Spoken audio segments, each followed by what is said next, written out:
આપણ તેજ સમારો આપે તીનો લોક હાથે કાપે. ત્રણ ત્રણ લોક તમારાથી કાપે છે. હું તમારો ભક્ત, પણ મારાથી પેલી જરાય પણ નથી ડરતી.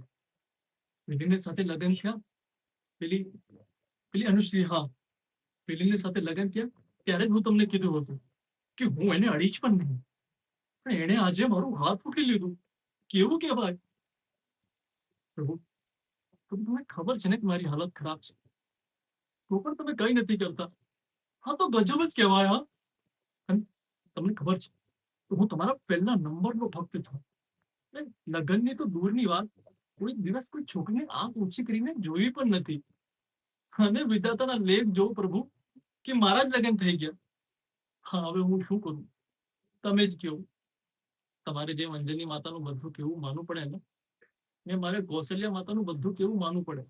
હવે તો વળી અનુરાધામાં એને હું માં જ માનું છું. સંજોગા વસાંતમાં લગ્ન થઈ ગયા. તો તમે અનુશ્રીને સમજાવો.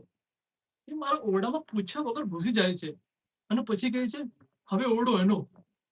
મારા કબટમાં એના કપડાં ગોઠવી લીધા છે. મારા આખા ઘર પર કબજો કરીને બેસી ગઈ છે.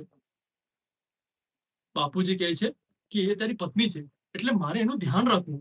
પણ પેલી તો કેવી થોડું મિજાજી છે, મગજની સાફ ફરેલી. પાછો મને માવડિયો કહે છે.